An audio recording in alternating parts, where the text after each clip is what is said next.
Hello friends, welcome to my channel Sushant. Today we are at the 12th position of our topic, that is the mating attack explained. You have got a very interesting position here. It's black to play and B. When we have a first look at the position, we see that white is a piece up, but the main thing is white king is still in the center and the dangerous pawn on e3, which provides some compensation to black.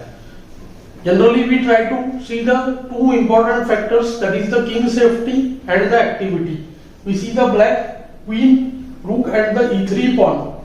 These three are quite active and the weakness is the king's position in the center. Usually players tend to take some risk when they see that castling is just one move away.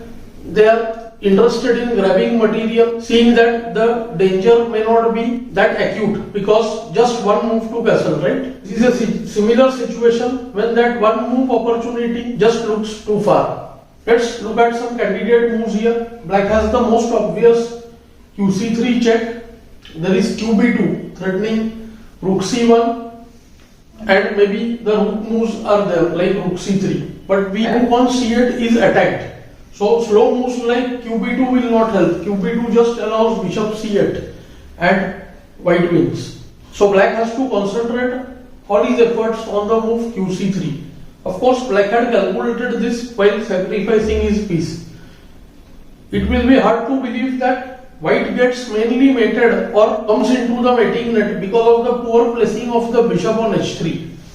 Let's enter the variation. Queen c3 check, king f1, and here black has the very strong move queen d2. The move queen d2 itself is not very difficult to find, but now white has various defensive possibilities. One, queen takes the queen, and second, king going to g2. White had anticipated this variation and thought that king on g2 is quite reasonably placed. Queen now threatens the queen and the queen is protected by the h1 rook. After the line, queen c3 check, king f1, qd2. If queen into d2 is played, then ed2, and after kf2, stopping the pawn from queening with the rook, black has rook c1. When we see that no defense is possible on the d1 square. If white goes bg2, then rook h1, bh1 and d1 queens. Let's play the moves and see. Queen c3 check, king f1, qd2, queen takes the queen, e takes d2. Of course, bishop c8 loses to d1 queen, kg2, and we see that queen into e2 and black is winning. So after king f2 forced, black has rook c1. When we see the d pawn with queen by force, as I said, bishop g2 allows rook h pawn, bh1, d1 queen and black wins.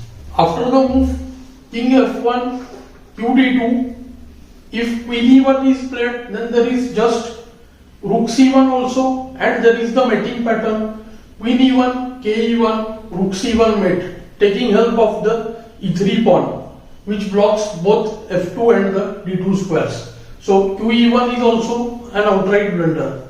White played a kg2 in the game, thinking that he is out of the woods now, but the whole combination worked because of this mating net.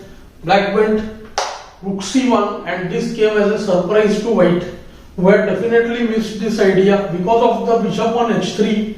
Now if queen takes c1, rook is going for free, but queen e2 check forces king g1. There is no place on h3 because of the bishop on h3, and after kg1, queen f2 is checkmate, and the only other line, that is queen takes d2.